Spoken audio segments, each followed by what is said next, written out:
chimie du CNRS, d'un institut national. Et puis vous avez surtout dirigé ce livre, coordonné ce livre, qui comporte une 50aine de chapitres, tous passionnants, rédigés par 80 chercheurs. Voilà. Donc d'ailleurs, je vais peut-être poser une première question à ce propos. 80 chercheurs, 50 chapitres, ça n'a pas été trop compliqué à, à coordonner? Non, ça n'a pas été trop compliqué, ça a été une aventure passionnante. Notre objectif était de donner à la chimie l'image qu'elle mérite et de vaincre un peu quelques préjugés au sujet de la chimie. Et puis le deuxième objectif, c'était de montrer la recherche en chimie qui se fait dans nos laboratoires, les laboratoires CNRS sur toute la France, souvent presque tous, en co-tutelle avec l'université, bien sûr, avec les universités. Et j'en viens à dire que c'était pas trop compliqué parce que quand on a sollicité des chercheurs pour leur dire voilà, vous avez en 3 pages, vous allez nous donner un joli résultat scientifique, une jolie histoire scientifique, étonnante, actuelle, rigoureuse, ils ont été emballés. Et donc ils ont répondu tous avec enthousiasme, avec l'idée qu'il faut montrer cette belle science, la belle science qu'ils font dans les laboratoires. Alors après, oui, un peu compliqué d'homogénéiser, d'avoir un peu tous les thèmes, mais bon, c'est l'aventure. Assez. Donc, au niveau de l'Institut de chimie, donc c'est quoi exactement l'Institut de chimie dont vous faites partie? Quel est son rôle? Le CNRS est organisé, c'est donc le seul organisme pluridisciplinaire national de recherche, organisé en 10 instituts, mathématiques, physique, biologie, qu'est-ce que j'ai dit, sciences pour l'ingénieur, sciences humaines et sociales, bon, etc. Bref, il y en a 10, dont la chimie. La chimie, et on est très fiers d'avoir un institut de chimie, c'est une science, une industrie, la chimie, qui mérite qu'elle ait une direction scientifique et des chercheurs rattachés au département de chimie. Donc les chercheurs, tous les personnels, chercheurs, ingénieurs, techniciens administratifs, sont de l'Institut de chimie. Après, ils sont évidemment localement, gérés localement. Enfin, le CNRS a des interlocuteurs régionaux, localement, des délégations régionales, heureusement, parce que au siège, on ne pourrait pas gérer tout ça. Mais l'Institut de chimie pilote, je dirais, les activités scientifiques des chercheurs dans les laboratoires. Et donc, justement, revenons un petit peu sur la chimie. Qu'est-ce que la chimie exactement? Et avec une question un petit peu rigolote, s'il n'y avait pas de chimie, qu'est-ce qui disparaîtrait ici ou dans notre maison, dans notre salle de bain? Vous savez, c'est une très bonne question que vous posez parce que la chimie, on sait que c'est la science de la transformation de la matière. Donc le chimiste, rien ne se crée, rien ne se perd, tout se transforme, c'est Lavoisier qui disait ça. Le chimiste a pour mission de transformer la matière première qu'il a à sa disposition en produit pour le bien de la société. Pour ça, il faut faire avancer les connaissances, bien sûr. Et on voit bien les progrès, justement, autour de nous qu'a permis la chimie. Sans chimie, vous n'auriez pas... Vous pouvez abandonner vos téléphones portables, vos tissus un peu qu'on appelle synthétiques, auto-nettoyants ou autres. Vous pouvez abandonner les sièges que vous voyez, magnifiques, en plastique, la bakélite, tout ça. Alors, bon, bien sûr, aujourd'hui, on dit on a trop de plastique parce que le chimiste a fait avancer les connaissances, mis en œuvre ceci. Après, c'est la société qui en fait un usage parfois incontrôlé, mais ce n'est pas le chimiste qui en est responsable. C'est juste. Oui, donc du coup, est-ce que vous pouvez... qu'est-ce que vous pensez de l'idée produit chimique égale toxique et produit naturel égale bon pour la santé? Alors là, vous pouvez imaginer que j'aime pas du tout cette idée. Je n'aime pas du tout entendre les publicités qui disent « c'est très très bon pour vous, c'est pas chimique ». Mais heureusement que les médicaments sont bons pour nous et heureusement que la chimie est là pour avoir découvert les médicaments. Et puis aujourd'hui, tout est une question de dose et de pertinence de l'emploi. Parce que l'eau, vous savez que si vous buvez de l'eau, c'est pas très bon non plus. Donc, et pourtant, l'eau, c'est naturel. Les médicaments, c'est chimique et heureusement qu'on les a. Donc, vous voyez, je trouve qu'il faut être très, très vigilant avec cette idée. Et si vous prenez le sucre vanillé, vous avez aussi le sucre vanillé, la vanille de synthèse et la vanille naturelle. C'est la même molécule. Donc, il faut être très, très vigilant avec ça. C'est-à-dire même les huiles essentielles, c'est de la chimie en quelque sorte, parce que ce sont des atomes et des molécules. Absolument. Tout est une affaire de dose. Voilà. Alors, on va peut-être commencer par parler plus en détail du livre. Donc déjà, moi, je voudrais vivement vous remercier parce que c'est vrai que c'est un livre que j'ai trouvé extrêmement passionnant. L'avantage d'avoir ces 50 chapitres qui parlent de plein de domaines différents, c'est que, au final, quand on fait le bilan, la synthèse, on se rend compte que ce livre permet plein de choses en même temps. Déjà, d'une part, de faire un voyage dans le temps, ça c'est carrément un des chapitres, notamment de la préhistoire jusqu'à nos jours, jusqu'au futur. Ça permet aussi de partir de l'infiniment petit vers l'infiniment grand, puisque on part bien sûr de la molécule, l'atome, mais des plantes, de nos maisons, de nos cuisines, mais aussi de l'espace. Donc ça, c'est très intéressant. Ce que j'ai beaucoup aimé aussi, désolée, je me donne mon avis, mais je trouve justement que ça peut donner envie de lire le livre, c'est que on se rend compte aussi beaucoup que la chimie n'existe pas souvent seule, qu'elle existe énormément avec d'autres domaines comme la biologie, les maths, l'informatique, l'électronique, mais aussi, qu'est-ce que j'oublie oui, la physique, évidemment, mais aussi d'autres domaines comme l'histoire, où on rencontre aussi de la chimie dans l'histoire, il y a des histoires dans différents chapitres, mais également l'art, la cuisine et aussi l'écologie, même si ça paraît un peu contradictoire. Non, il y a une très grande synergie entre chimie et écologie, on verra un exemple tout à l'heure. Voilà, et que aussi, la chimie et la nature sont très proches, il y a des liens très très forts, puisque déjà au début, la chimie, elle était là pour étudier ce qui se passait dans la nature. Elle s'en inspire, elle l'imite, elle l'utilise, donc avec le biomimétisme, etc. Elle utilise les enzymes, les micro-organismes, elles utilisent aussi, on va voir dans des chapitres, je ne vais pas dévoiler tout de suite, les plantes, par exemple. J'aurai encore plein d'autres choses à dire, mais on va passer très vite maintenant aux détails, parce que je pense qu'on n'a pas trop le temps, j'ai même pas idée de l'heure. Donc déjà, on va commencer par l'espace très très vite, mais on ne va pas forcément trop s'attarder, parce que c'est un domaine qui est un petit peu plus compliqué. Mais Non, vous avez mentionné qu'on allait dans l'infiniment lointain, alors on n'y va pas, mais la chimie permet de découvrir ce qui s'y passe quand même, notamment grâce au rayonnement qu'on en reçoit, et à l'analyse spectrale du milieu interstellaire. C'est un exemple. Le milieu interstellaire, c'est un milieu dont on sait qu'il est invivable. Et on dit qu'il est vide, mais en fait, il n'est pas vide. Il n'est pas tout à fait vide. Il contient 10 puissance 7, alors 10 millions de molécules par centimètre cube. C'est 1 milliard de fois moins que ce qu'on a autour de nous.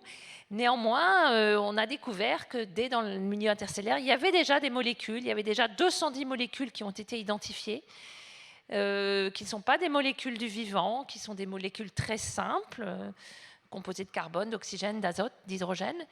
Mais quand même, c'est extraordinaire. Par la chimie, on découvre petit à petit la composition du milieu interstellaire, ce qui était la composition du milieu avant l'apparition de la Terre. Et puis, il y a 4 milliards d'années, la Terre est apparue. Et là, la chimie permet peut-être d'expliquer pourquoi sur la Terre, on a eu quelques molécules un peu plus complexes et surtout, de façon tout à fait étrange, une seule sorte de molécule d'acide aminé, une seule sorte de chiralité. On a tous entendu parler de la chiralité, main droite, main gauche. Eh bien, les constituants des molécules du vivant sont chiraux. Toutes les molécules du vivant sont chirales, soit elles, soit d'un côté, soit de l'autre. Et pourquoi? Alors que dans le milieu interstellaire, il y avait peut-être les deux. Je ne dévoile pas tout à fait l'explication qui est proposée dans le livre. Petite thématique d'ailleurs qui est en lien avec le prix Nobel de chimie qui ont été décernés cette année. Absolument, qui est la catalyse moléculaire pour faire des molécules chirales, absolument. Voilà. Donc, on va quitter un petit peu la science du réel. J'avais envie de vous faire parler un petit peu de cette thématique. Donc, la fameuse épice de Dune, qui est d'actualité un petit peu en ce moment avec le film qui est sorti il n'y a pas très très longtemps. Donc, qu'est-ce que vous pouvez nous dire de la fameuse épice de Dune qui est censée donner une longévité dans la vie, voire dans le futur? Que si je pouvais tout vous dire, je ne vous le dirais pas, parce que je serais dépositaire de cette merveilleuse épice qui, d'après Frank Herbert, permet de voyager dans le temps, d'allonger la vie, de soulager de tous les maux, de voir dans l'infiniment lointain. Bon. Et alors, mythe ou réalité, on ne sait pas, mais en tout cas, beaucoup connaissent d'abord ce roman, ce film, un premier film de David Lynch est sorti il y a 20 ans, un deuxième il y a une semaine, ou il y a 15 jours, qui est extraordinaire, vraiment. Moi qui n'aime pas la science-fiction, allez voir ce film, c'est absolument magnifique. Alors pourquoi? Parce que sur une planète très très lointaine, existe cette épice qui est en fait une sorte de sable et qui détient tous ses pouvoirs. Alors vous évidemment, dans ce milieu extraterrestre, enfin très loin, il y a une bagarre entre des habitants d'autres planètes et les habitants de la planète Dune, sur lesquels est cette épice, pour justement prendre possession de la planète. Et bon voilà, alors vous imaginez, les personnages sont aussi évidemment un peu extraterrestres, mais pas tous, il y a aussi une grande humanité. Alors pour revenir à la chimie, c'est assez intéressant parce que l'auteur quand même donne quelques petits indices sur les propriétés de cette épice qui ressemblent étrangement à quelques propriétés des opiacés utilisés depuis longtemps pour soulager la douleur notamment, et peut-être pour s'échapper un tout petit peu du réel. Je ne vais pas faire l'apologie de certaines drogues, mais c'est quand même un petit peu ça. Et quand on sait les molécules qui sont utilisées pour ces propriétés, que ce soit en France, pas trop, heureusement, mais enfin, il y en a, on sait bien, hein, dans des pays d'Amérique du Sud ou centrale, enfin on connaît bien, ou même d'Asie, on connaît bien ces molécules qui permettent de s'échapper un petit peu pour rejoindre un monde, si ce n'est merveilleux, en tout cas un monde un peu différent de la Terre. Et c'est curieux parce que toutes ces molécules, la chimie les a bientôt identifiées, elles ont un noyau commun, une structure commune. Donc ce n'est pas tout à fait un mythe. Ce n'est pas tout à fait la réalité quand même, parce que la réalité, il est bien dit par l'auteur que l'épice de Dune, c'est un mélange de toutes ces molécules. Bon, il y en a peut-être encore une supplémentaire, donc bon, vous regarderez dans le livre si vous pouvez accéder à plus de connaissances sur ce mélange. Mais il est bien dit, la première phrase du chapitre, c'est un mélange. Donc les chimistes n'ont pas encore la composition exacte du mélange, je dois avouer. On va quitter maintenant un petit peu cette science-fiction et l'espace pour pouvoir parler d'un sujet qui est un petit peu des sujets qui touchent à ce qu'on aimerait bien que soit l'avenir, donc c'est-à-dire une chimie propre et qui ne soit pas polluante, qui ne soit pas dangereuse. La chimie a tendance à s'inspirer beaucoup de la nature ou d'utiliser ce qui existe déjà dans la nature, et notamment concernant la phytoremédiation, la bioremédiation. Et je pense que vous avez un petit chapitre consacré dessus qui est très intéressant. On a un petit chapitre, en effet, qui montre combien la chimie s'inspire des plantes. Et avant de s'en inspirer, il faut comprendre comment ça fonctionne. Parce que la chimie, c'est aussi avant tout une science d'observation, d'analyse et de compréhension avant de pouvoir transformer quelque chose. Et là, l'exemple nous est donné par une plante dont on a pu constater qu'elle vivait en milieu très aride. Incroyable qu'elle survive dans un milieu très très riche en éléments polluants comme des métaux, et qui arrive quand même à survivre et qui même pousse très très bien. Et on a constaté que ces plantes, elles pouvaient même procéder à une accumulation de métaux dans leurs feuilles et ainsi contribuer à la décontamination d'un bassin qui serait très très contaminé par du zinc, du fer, du plomb, du cobalt, du cadmium, pardon, là, mais le cobalt aussi. Et là, vous voyez qu'un bassin initialement de couleur orangée marronasse peut redevenir vert parce l'eau a été filtrée et passée dans un endroit qui était ensemencé avec ces plantes-là.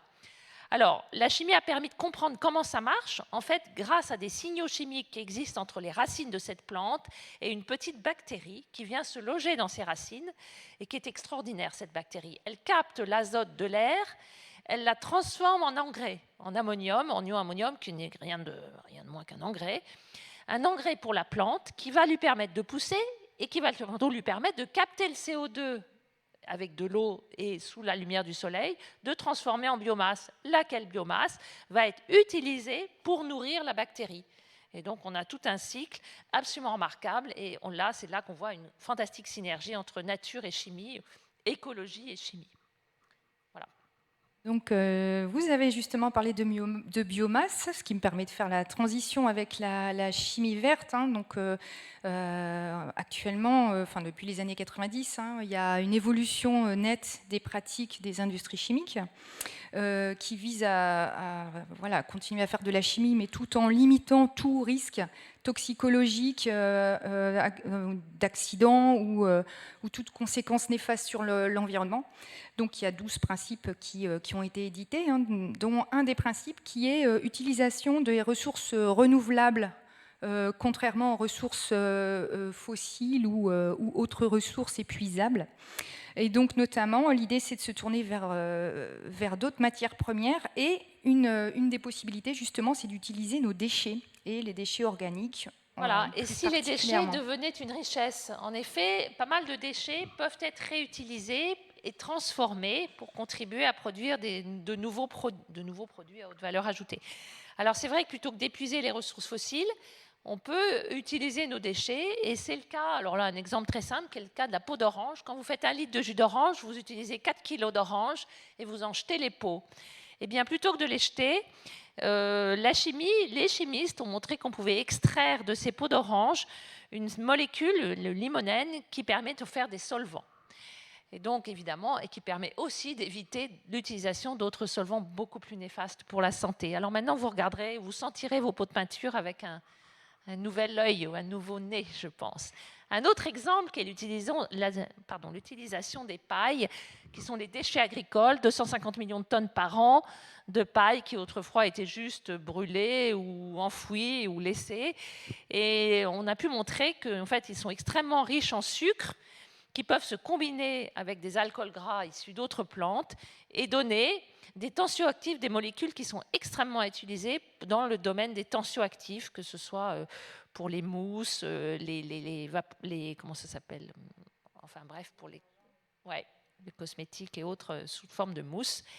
Voilà, des produits qui sont stables, biodégradables et évidemment non toxiques. Pour des petits exemples. Oui, il y en a d'autres, plein. Mes étudiants peuvent en témoigner. Donc, pour rester dans la thématique biomasse, la biomasse, elle est faite grâce à l'énergie du soleil et aux plantes qui sont vraiment géniales, où il y a le processus génial de photosynthèse qui se produit. Est-ce que l'homme n'aurait pas moyen de faire une sorte de photosynthèse artificielle ? Alors, bien sûr, ça donne envie. Quand on voit comment fonctionnent les plantes, c'est quand même extraordinaire. On se plaint d'une accumulation de CO2. Il y a bien longtemps que les plantes, depuis toujours d'ailleurs, les plantes consomment le CO2, un peu d'eau, la lumière du soleil et transforment en biomasse. Et la biomasse, qu'est-ce que c'est ? C'est leurs feuilles, mais ce sont des molécules extrêmement sophistiquées, extrêmement riches en oxygène, hein, et donc dont après on peut faire ce qu'on veut, soit d'autres produits, soit des carburants, soit on connaît tous les bus qui marchent à l'éthanol. Bon, eh bien, donc le chimiste s'est demandé s'il pouvait en faire autant. Alors c'est pas si facile que ça, parce que là, si vous voyez sur cette image, une espèce de cycle du carbone avec en haut ce qui pourrait modéliser une plante.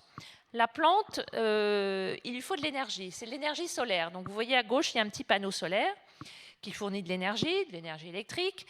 Et puis après, la plante, il y a un mécanisme incroyable qui, avec de l'énergie, du CO2 et de l'eau, ça fait une réaction chimique qui va conduire à une réduction du CO2 pour donner des liaisons carbone-carbone, carbone-hydrogène, en utilisant l'hydrogène qui est dans la molécule d'eau. Et ça, on n'a pas encore très bien compris comment les plantes le faisaient. En tout cas, le chimiste sait le faire en utilisant ce qu'on appelle un catalyseur. Ici, vous avez la plaque grise sur la droite, qui est un catalyseur. C'est un sel de cuivre, je crois. Donc, vous voyez, il faut d'abord un panneau photovoltaïque qui transforme l'énergie solaire en énergie électrique, puis qui permet de faire marcher le catalyseur. Et là, on en récupère des molécules comme des carburants ou d'autres molécules qui peuvent à leur tour être réutilisées pour les transports, les bâtiments et redonner du CO2. Voilà. Vraiment très bien. On va quitter ce milieu des plantes momentanément, je crois qu'on va y retourner un petit peu après, et on va aller s'évader un peu au niveau des océans. Ah bah non, vous avez une petite vidéo d'abord. On va regarder ce petit film, 1 minute. Oui. Une minute Depuis plus de justement 2 sur siècles, les les déchets. combustibles fossiles Ils alimentent deviennent la des croissance ressources. de nos sociétés, mais à un prix. Celui d'une accumulation incontrôlée des déchets dans les terres, les eaux et l'atmosphère. Pour rendre nos sociétés plus durables, la chimie transforme ces déchets en objets biodégradables, voire même en matières premières. L'un de nos déchets les plus encombrants est le CO2, dont l'accumulation dans l'atmosphère contribue au dérèglement climatique. Si la grande stabilité chimique du CO2 l'empêche d'être transformé facilement, cela fait bien longtemps que les plantes ont trouvé un moyen de convertir cette molécule en matière organique, la photosynthèse. En s'inspirant du génie des plantes, les chimistes développent aujourd'hui des techniques qui permettront à l'avenir de capturer le CO2 de l'air pour le convertir en matériaux ou en carburant du futur.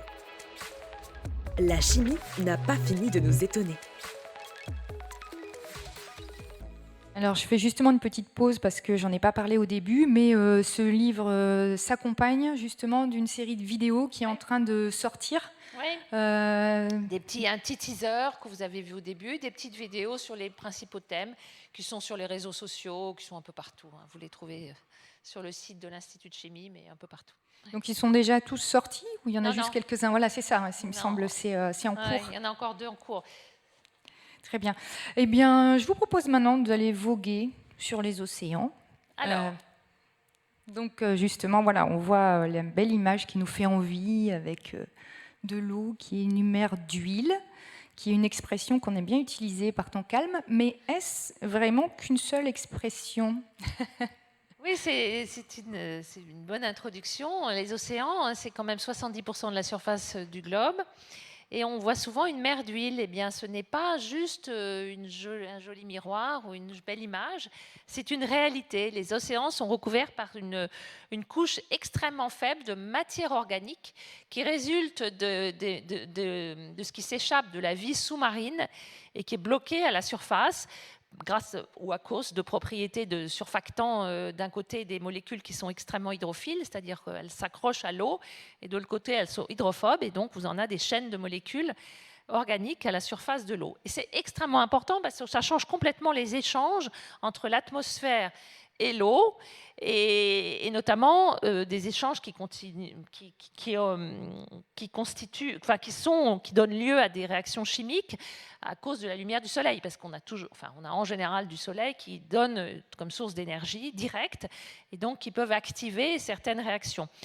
À cause de cette couche organique, alors elle est plus ou moins épaisse, plus ou moins grande, mais en tout cas, les chimistes ont montré qu'elle régulait complètement la chimie des océans, c'est-à-dire la chimie qu'on peut voir quand il n'y a pas cette couche d'huile, si je puis dire, entre les molécules qui sont dans l'eau, qui résultent de l'activité des poissons, du monde, et des algues et des plantes, et l'oxydation par l'oxygène de l'air, l'ozone, et sous lumière du soleil. Vraiment quelque chose de très intéressant que j'ai appris avec donc le ça livre. modifie la chimie atmosphérique, enfin la chimie dans l'atmosphère. Et donc justement, en parlant d'atmosphère, nous y arrivons. Allons dans les nuages. Oui. Y a-t-il une chimie dans les nuages? C'est quoi un nuage?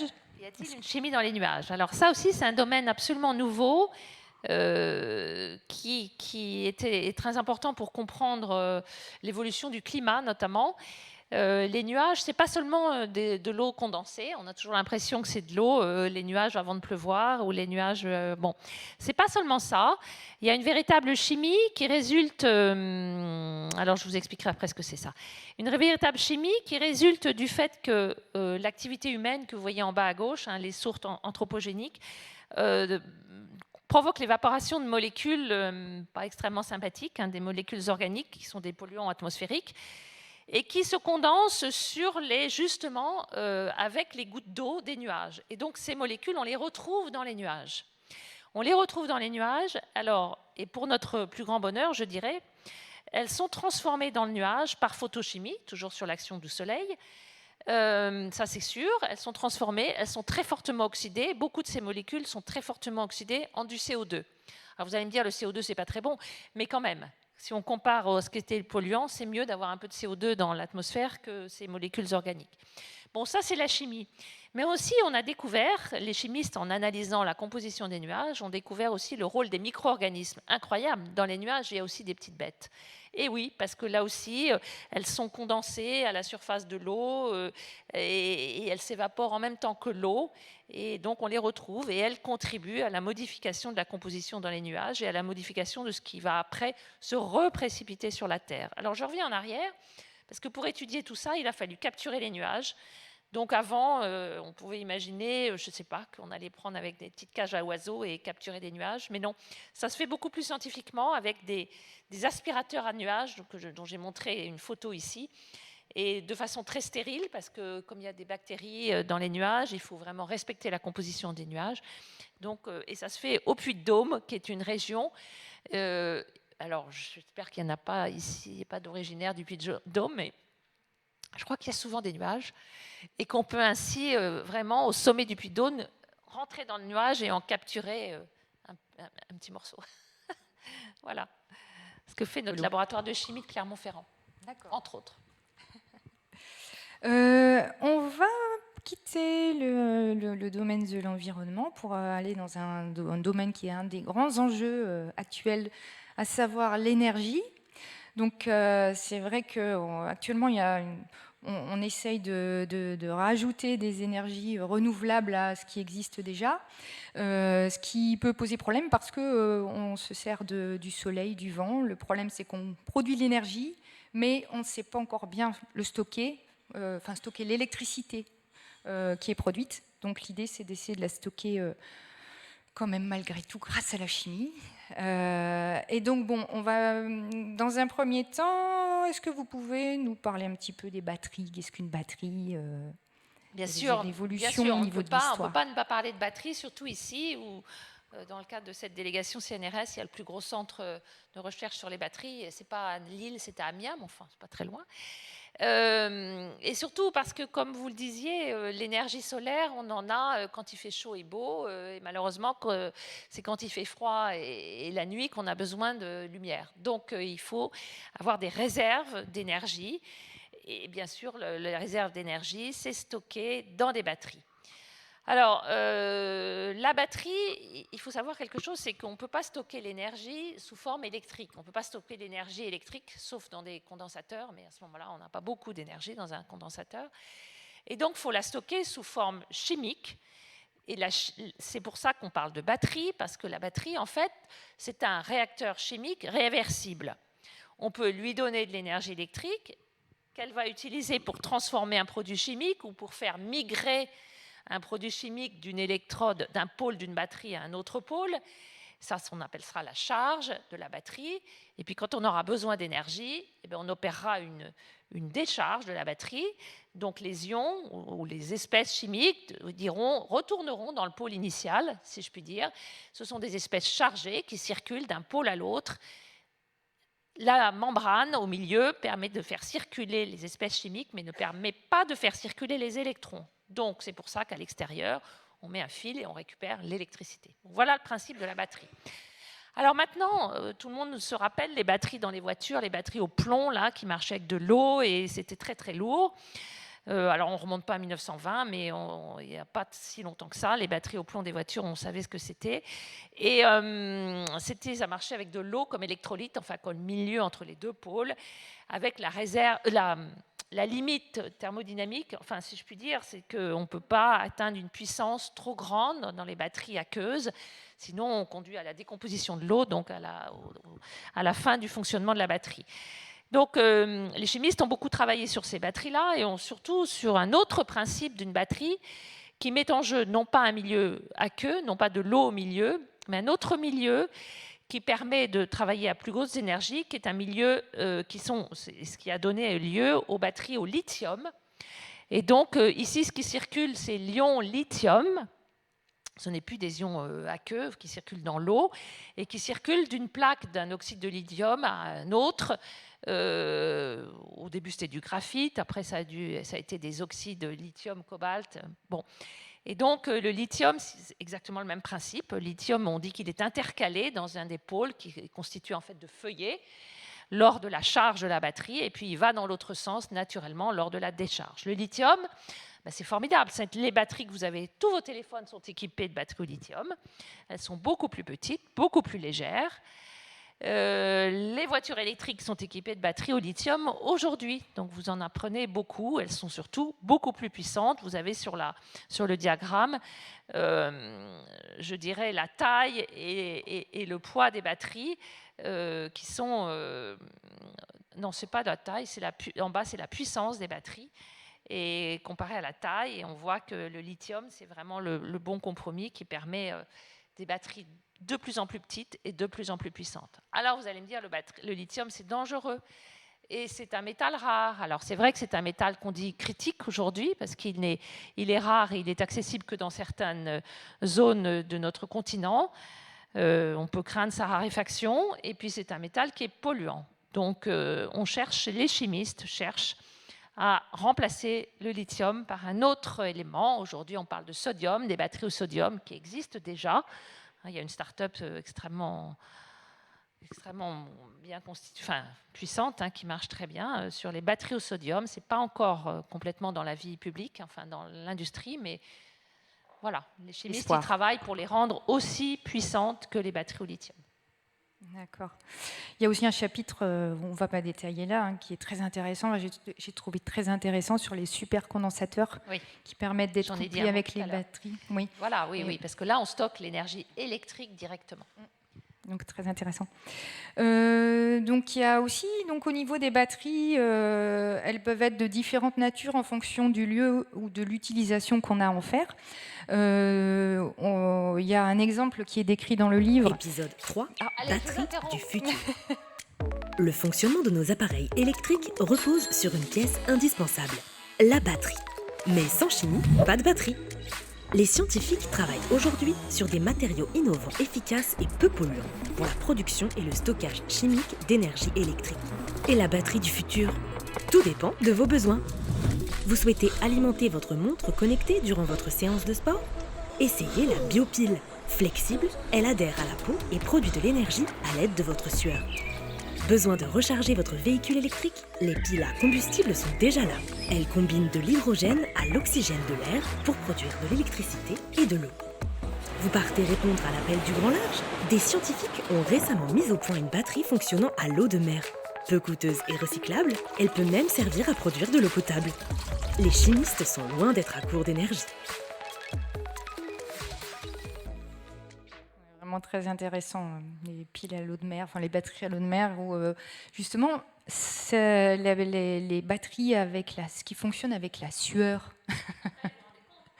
Alors, vous n'allez pas faire démarrer votre voiture avec une batterie à sueur, ne rêvez pas, pas encore, ou alors il faudrait beaucoup de sueur. Mais ce n'est pas proprement une batterie d'ailleurs, en fait c'est un générateur de courant permanent, si je puis dire. Ce n'est pas du stockage, c'est un générateur, ça s'appelle un petit peu à tort une biopile. Néanmoins, c'est extrêmement intéressant. Ça a été mis au point par des chercheurs de Grenoble et qui repose sur le fait que lorsque la sueur permet, on produit un produit qui s'appelle le lactate, quand la sueur contenue dans la sueur, qui peut, grâce à une enzyme que vous voyez en marron sur votre droite, là, non, sur votre gauche, pardon, oui, sur votre gauche, qui peut être transformée en pyruvate et donc donner lieu à une réaction d'oxydation. C'est exactement comme si on avait un pôle d'oxydation d'une batterie.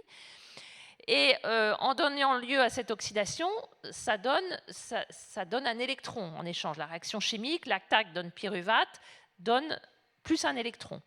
L'électron est transmis à l'autre côté, l'autre pôle, si je puis dire, de cette biopile, similipile, où là, il y a une autre enzyme qui capture l'oxygène de l'air, on est toujours dans l'air, pour donner de l'eau. Donc l'électron est utilisé pour donner de l'eau. Et on a ainsi une réaction d'oxydation d'un côté, une réaction de réduction de l'autre, et entre les deux, forcément, l'électron qui passe, qui circule. Et l'électron, c'est de l'électricité qui va permettre d'allumer une petite diode.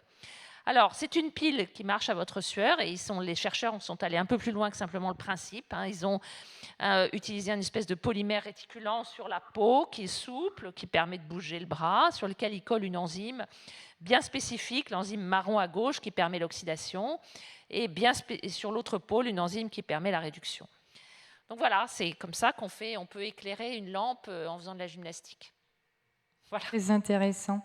Une autre avancée intéressante concerne le photovoltaïque, qu'on connaît tous bien. On sait aussi que les panneaux n'ont pas non plus une grande marge de progression, sauf que... Alors en effet, vous avez raison de le dire, parce que ça, c'est un élément de recherche qui est très très abouti. Les panneaux solaires, tout le monde en a vu, il y en a beaucoup. On en a besoin, on l'a montré tout à l'heure, pour la première étape, c'est-à-dire la capture de l'énergie solaire. Eh bien, les panneaux au silicium, parce que c'est fait avec du silicium, alors ce n'est pas que du silicium, c'est des multicouches extrêmement fines dont les interfaces sont extrêmement bien contrôlées pour profiter au maximum du plus large spectre de la lumière solaire possible et pour la transmettre sans perte de charge, pour donner de l'électricité. Bon. Mais néanmoins, c'est une technologie aujourd'hui vraiment bien aboutie. Vous avez raison de le dire. Néanmoins, c'est une technologie qui a ses limites. Aujourd'hui, le rendement d'un panneau solaire, c'est 20% à peine. C'est pas beaucoup. Et donc, pour améliorer ce rendement, il y a énormément de recherches en cours. Il y a un institut photovoltaïque en France, dans la région parisienne, mais les recherches sont partout, dans beaucoup de laboratoires en France. Elles sont d'ailleurs très bien structurées. Ça, c'est vraiment un assez bel exemple de structuration par le CNRS des recherches sur le photovoltaïque. Et les voies de recherche sont notamment, alors je ne sais pas si c'est le photovoltaïque de demain, mais on peut y penser, sont d'utiliser plusieurs couches, des couches successives. Bon, sur une base de silicium, il y a toujours du silicium, on ne le voit pas bien, mais il y a toujours du silicium. Et on utilise ce qu'on appelle de l'électronique organique, c'est-à-dire une perovskite. C'est un cristal organique, c'est-à-dire fait de carbone, d'oxygène, d'azote, avec au milieu un petit sel métallique. Et là, on s'est aperçu, les chimistes se sont aperçus que ça permettait des transferts d'électrons extrêmement rapides, contrôlés et sans perte. D'autre part, le grand avantage aussi, c'est que ça permettrait de faire des panneaux souples et transparents. Donc on pourrait imaginer avoir des panneaux solaires sur les murs des maisons sans que ça se voit, parce que c'est quand même pas très beau les autres panneaux solaires. Ou alors des vêtements avec des panneaux solaires souples. Voilà, donc c'est un peu ça la recherche aujourd'hui, en tout cas sur le photovoltaïque. C'est intéressant de parler de sac à dos aussi, enfin de sac. Oui, oui. Donc ça, il y a un chapitre là-dessus, en effet. Alors, on va parler maintenant de solides, de matériaux nanoporeux, qui s'appellent des MOF, mais qui m'ont intrigué beaucoup parce que, notamment, comme exemple d'utilisation de ces MOF, il y a la possibilité de capter l'eau du désert pour pouvoir récupérer de l'eau dans le désert. Et voilà. Est-ce que vous pouvez nous en parler un petit peu ? Oui, bien sûr. Alors, les MOF pour Metal Organic Framework, c'est une découverte assez récente des chimistes. Sont des cristaux. Alors, est-ce que j'ai une image ? Voilà. Ce sont des cristaux en fait organiques. C'est des réseaux extrêmement bien organisés qui sont constitués de centres métalliques. C'est des trucs jaunes là, les petits pyramides jaunes, et qui sont liées entre elles, ces pyramides ou ces centres métalliques, par des éléments organiques, encore une fois, constitués de carbone, d'oxygène, d'hydrogène, qui permettent, par le contrôle des interactions entre elles, les centres organiques sont chargés positivement, et les liens organiques maintiennent une distance constante entre ces centres métalliques, de sorte que ça fait des cristaux parfaits, et des cristaux poreux, avec des cavités au centre de ces réseaux, qui sont ajustables en ajustant la taille des liaisons, des liants, si je puis dire, et qui sont extrêmement intéressants pour beaucoup d'applications, notamment, par exemple, la filtration des gaz, parce qu'on peut très bien comprendre que seulement une certaine taille de molécules va permettre de traverser ces réseaux. Vous voyez que sur l'image de la colonne de gauche, ça permet aussi de confiner des gaz, c'est-à-dire qu'il y a une surface développée extrêmement grande, vous imaginez bien, puisque c'est très très creux. Donc il y a une très très grande surface pour une quantité extrêmement faible. Vous voyez 2000 mètres carrés par gramme. Un gramme de cristal, c'est 2000 mètres carrés de surface développée. Et donc on peut y mettre beaucoup de molécules, des molécules qui s'accrochent aux surfaces. On le voit à gauche. Et donc ça permet le confinement de gaz notamment. Et puis une autre application extrêmement jolie, c'est l'eau en effet. Dans le désert, on sait bien que la nuit, il fait froid et qu'il y a de la condensation. Si on met un MOF et on ajuste, le chimiste ajuste les propriétés des liants, des liaisons organiques en les rendant très hydrophiles, très avides d'eau. Quand il y a de l'eau, le MOF va capter l'eau et va en capter une très grande quantité puisqu'il est capable de confiner beaucoup de molécules. Le MOF va capter l'eau et puis, dans la journée, à la lumière du soleil, il va y avoir un relâchement des propriétés d'absorption, il va y avoir un petit changement des propriétés qui fait que l'eau va être redégagée, si je puis dire, extraite de ces MOF. Et donc, ça permet d'avoir un réservoir d'eau dans la journée quand on en a besoin.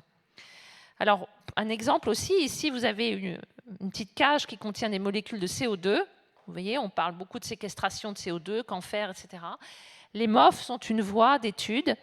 Vous voyez, quand on a un volume de 400 mètres cubes, il peut tenir dans un volume d'1 mètre cube de MOF. Voilà, parce que c'est très concentré à ce moment-là et non pas diffus comme dans le gaz. C'est très intéressant. Vous parlez aussi, je pense, de capter l'eau des pièces un peu trop humides aussi, donc dans la vie de tous les jours, notre quotidien. On va changer encore de thématique, une thématique qui nous tient beaucoup à cœur, la santé. Donc là encore, la chimie a contribué énormément aux innovations qui tournent autour de la santé, que ce soit pour les techniques d'analyse, de diagnostic, mais aussi les médicaments, etc. Premier petit chapitre sélectionné dans cette thématique, quand ça concerne l'imagerie, donc qu'on connaît tous, l'IRM, que la chimie permet de devenir plus performante encore avec l'imagerie moléculaire. Oui, alors l'IRM, hélas, on la connaît trop bien souvent, mais bon, rappelons juste que c'est une technique extrêmement puissante pour imager des pathologies. Pourquoi ? Parce que c'est une technique qui repose sur la résonance magnétique de l'eau. Et l'eau, on en a énormément dans le corps humain. Et on a, à l'endroit des pathologies, une expression, une image amplifiée, parce que d'abord, ces zones de pathologie, ces tumeurs sont en général très riches en eau et en sang, dans lequel il y a du fer, qui exalte les propriétés magnétiques de l'eau. Donc, on peut en général, sans artifice particulier, repérer certaines pathologies, certaines tumeurs grâce à ça. Mais le problème, c'est que c'est quand même pas extrêmement spécifique. Il peut y avoir d'autres endroits dans le corps humain où il y a une accumulation de sang et d'eau. Donc, pour rendre spécifique cette imagerie et pour identifier la molécule vraiment, parce qu'il ne suffit pas de voir qu'il y a une accumulation d'eau, il faudrait savoir quelle est cette pathologie, donc quelle est la molécule présente. Eh bien, les chimistes ont identifié, repéré qu'à la surface de certaines tumeurs ou à la surface de certaines fibroses, il y a une molécule qui est du collagène oxydé. C'est un exemple, il y a d'autres molécules, c'est un exemple. Et pour mieux la localiser, les chimistes ont identifié des espèces de sondes qui sont complémentaires du collagène. C'est pour ça que c'est représenté ici comme il manque un triangle et le triangle va arriver. Cette oxyamine, c'est une molécule qui a une affinité particulière pour le collagène oxydé.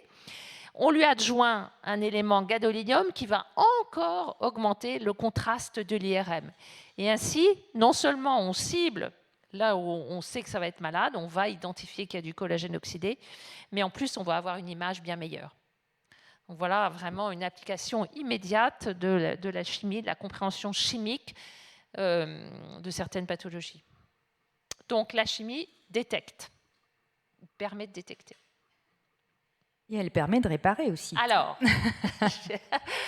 elle permet de réparer. On a dit un mot des médicaments, mais ça, on le sait tous. On sait tous en particulier au CNRS le succès de Pierre Potier pour le Taxotere. Ça a été un succès immense et une source de revenus considérable pour le CNRS avec la découverte de cet anticancéreux par Pierre Potier.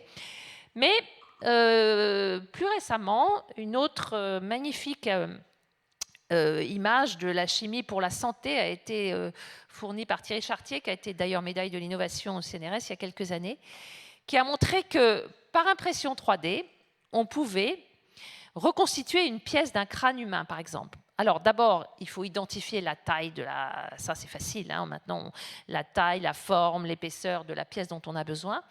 Et après, le chimiste fait un petit mélange de nanoparticules de céramique dans lequel il ajoute une petite résine, polymère, photodurcissante et un photoinitiateur qui fait que quand on enverra à la pièce un rayon laser, ça va entraîner la solidification de la pièce à la bonne taille exactement. Ça, c'est le principe de l'impression 3D.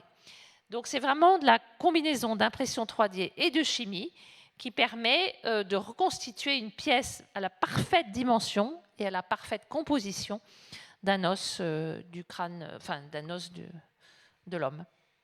Voilà, une très belle autre application. Vraiment, vraiment incroyable. Qui est décrite, en effet, dans ce chapitre. Thierry Chartier a écrit un chapitre. On va passer maintenant plus à la chimie dans notre quotidien. Avec, pour commencer, la chimie, les molécules odorantes. Oui. Alors, quelques mots, parce qu'on pourrait... Je crois qu'on a... Oui, bon. Alors, la chimie et l'odorat, oui. Alors, tout le monde sait qu'on reconnaît les parfums avec l'odorat, grâce à notre odorat. Ce qu'on sait moins, c'est qu'on a un odorat qui est extrêmement sélectif. Et que quand on respire un mélange de parfums ou un mélange de n'importe quoi, de cuisine, on a l'impression que ça sent très très fort le poivre ou la vanille ou la lavande. Et en fait, bien sûr, il y a du poivre, de la vanille, de la lavande, mais il y a bien d'autres choses. Donc le nez n'est pas suffisant dans la mesure où on a des capteurs extrêmement sensibles, mais aussi très sélectifs. Donc les chimistes ont ajouté un autre outil d'analyse, qui est la chromatographie, qui permet, cet outil, lui, de repérer toutes les molécules et d'attribuer à chacune des molécules une bande, vous voyez en bas, un spectre, et donc des bandes caractéristiques. Et maintenant, les chimistes ont identifié que telle molécule, ça donne une bande à tel niveau, et ici, sur le spectre que vous voyez. Et puis en rose, il y a un nez dessiné qui montre que celle-ci, en plus, le nez les sent très très bien. Mais vous voyez que ce n'est pas pourtant celles qui ont l'air d'être le plus abondantes. Alors ça a été fortement utilisé. Ah, je ne sais pas ce que c'est ça. Bon, c'est pas grave. C'est la fameuse image qu'on a parlé. C'est la fameuse image qui n'est pas sortie, qui n'est pas passée. Bon. Alors en tout cas, ça a été fortement utilisé pour deux choses. Enfin, en tout cas, il y a deux exemples dans le livre. L'une qui sont diamétralement opposées en termes d'époque.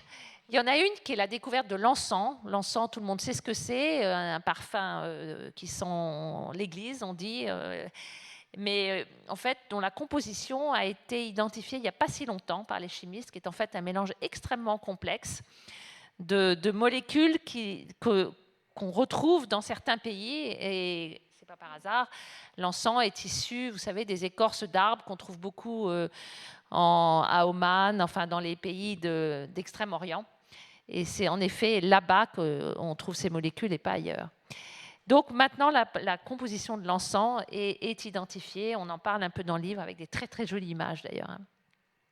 À Nice, on a un laboratoire de chimie qui est vraiment spécialisé dans la chimie de l'odorat, la chimie des odeurs, avec énormément d'applications.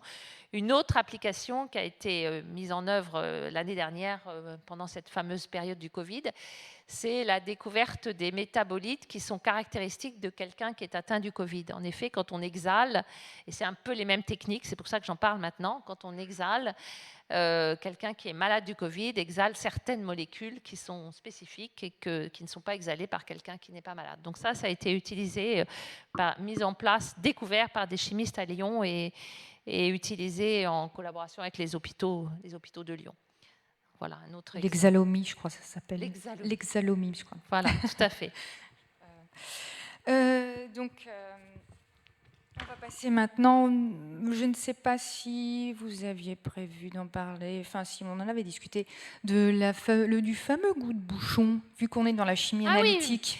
Oui, alors je vais passer ça. Je crois que ça peut intéresser certains. Ah non, je n'ai pas d'image là-dessus. Non, il n'y a pas d'image. Alors, c'est vrai, vous avez raison, j'aurais dû. C'était peut-être l'image là. Oui, c'est ça. On va dire que c'est oui. du vin. Bon, on va l'imaginer. On va dire que c'est du vin. On va dire que c'est un bouchon. Voilà. Un bouchon de liège qui est parfois contaminé, le liège, par une petite molécule qui est le trichloroanisole, je crois, TCA, qui est une petite molécule. Alors là, pour le coup, c'est ça le drame, c'est que même en quantité infime, est détectée par notre nez. Donc ça, c'est bien dommage pour les vendeurs de vin. Parti par trillion, je crois. Oui. C'est-à-dire, c'est pas 1%, c'est 1 Je pour crois 1 trillion. que j'entendais un chercheur l'autre jour de Nice, parce que c'est pas eux qui ont mis au point la méthode, mais qui en parlait, qui disait que le TCA, on en mettait une goutte dans l'équivalent de 2 bassins de piscine et on le sentait. L'homme est capable de le sentir. C'est incroyable. Et donc, c'est un drame évidemment pour les viticulteurs, parce qu'un tout petit endommagement de leur bouchon conduit à un vin complètement endommagé. Et donc, les chimistes ont travaillé sur la façon de le détecter d'abord. C'est-à-dire que s'ils mettent leur bouchon au voisinage une sorte de MOF, en fait, comme je vous l'ai montré tout à l'heure, une sorte de cristal poreux qui est en plus fluorescent. Il est constitué de chaînes qui sont fluorescentes, de chaînes organiques, et quand il est en contact au voisinage du TCA, d'un objet qui contient du TCA, il perd sa fluorescence. Donc c'est très facile. Avant de mettre le bouchon sur votre bouteille de Château Margaux ou de je ne sais quoi, vous testez avec le petit polymère, vous le mettez à côté, et si vous voyez qu'il perd sa fluorescence, surtout vous jetez le bouchon. Voilà, c'est vraiment quelque chose d'utilisé. Bon voilà, je passe la bouteille et le bouchon. Désolée. C'est peut-être après avoir bu le vin qu'on voit. Non, ça c'était ça. On va peut-être passer le chapitre de la mayonnaise, malheureusement. Ah, on n'a pas le temps de passer sur l'art, d'accord. Si, enfin ou pas, c'est-à-dire que c'est soit ça, comme il est déjà 54. On n'a pas le temps, mais il y a l'art. Ah si, l'art, oui, l'art, il faut en parler de l'art. Non. Bon, très vite. Si. Très vite. La chimie, il y a d'abord la chimie analytique qui permet d'analyser des œuvres, qui permet d'analyser des compositions de pigments, des peintres, et ainsi de remonter, si ce n'est à l'époque, parfois à l'origine ou au chemin emprunté par le peintre, parce que au XVe siècle, XIVe siècle, on savait très bien qu'on ne disposait pas de rouge carmin en Europe, donc s'il y en a sur les tableaux, ça veut dire qu'ils venaient d'ailleurs, etc. Donc ça, en plus, c'est à l'interface avec les sciences humaines, avec l'histoire de l'art, et c'est un très très beau sujet sur lequel travaillent pas mal de chimistes en France.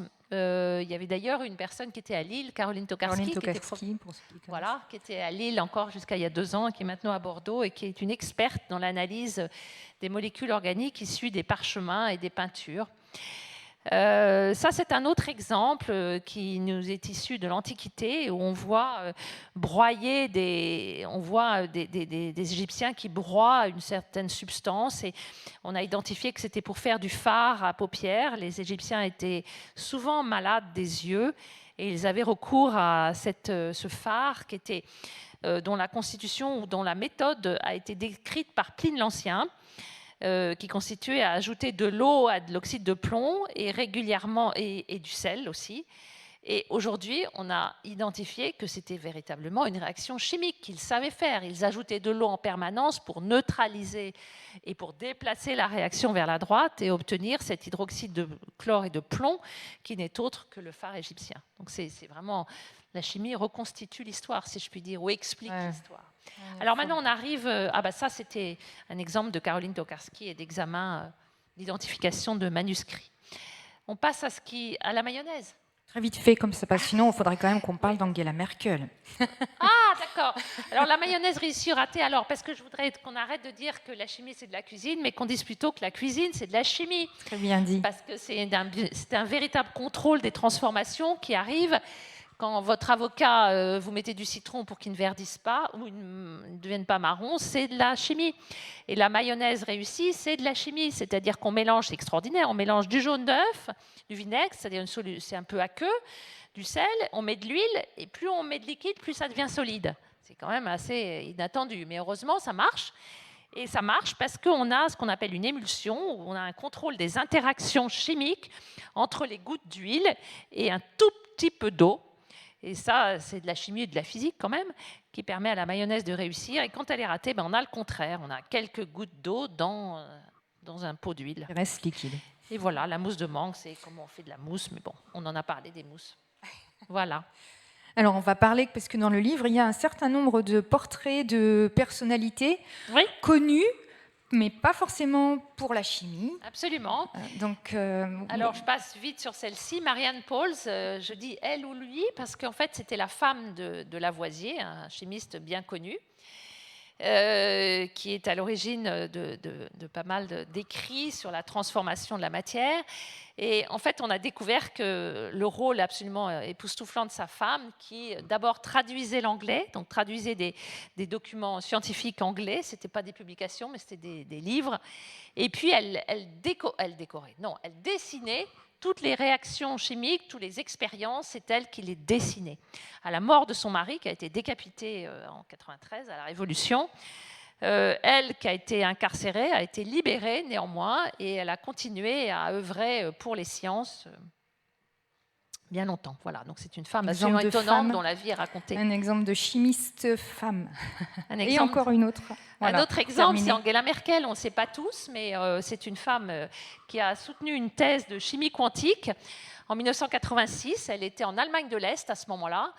Et elle militait pour la liberté des scientifiques avec son mari. Certains racontent que un scientifique qui a écrit, un de ses collègues qui a écrit le chapitre dans le livre, raconte qu'au congrès en Allemagne, le silence planait en Allemagne de l'Est sur beaucoup de choses, mais que elle, Angela, et son mari, Joachim Sauer, eux, osaient parler. Au moment de la chute du mur, elle a quitté ses fonctions scientifiques, sa carrière scientifique au profit de la politique. Elle est devenue assez vite ministre ministre de l'Environnement. Elle a beaucoup défendu les femmes aussi. Et elle a été, tout au long de sa carrière de chancelière, très, très attachée à défendre la science. Ça, c'est un des exemples où elle portait la toge encore récemment quand elle est allée visiter Harvard. Et c'était une visionnaire en termes de science, puisque vous voyez qu'elle a écrit, c'était en 2020, avant le début de la pandémie. Non, c'était en 2019, avant le début de la pandémie. Elle disait que la mondialisation devait apporter des réponses aussi aux questions des épidémies et des pandémies. Voilà, l'article est extrêmement intéressant parce que c'est un de ses collègues scientifiques qui l'a écrit, visiblement qui a une très grande estime pour elle en tant que scientifique. On la voit autrement du coup. C'est sûr. C'est important. Je ne pense pas qu'on ait le temps de parler de... Borodine. C'est tellement intéressant. Il a été... De toute façon, il y musicien, a énormément de choses intéressantes. un musicien chimiste. Ouais. Musicien chimiste, mais voilà, mais qui a fait beaucoup de chimie. Beaucoup de chimie, absolument. Voilà. Écoutez, merci beaucoup. Donc, désolé, on n'a pas eu le temps de poser.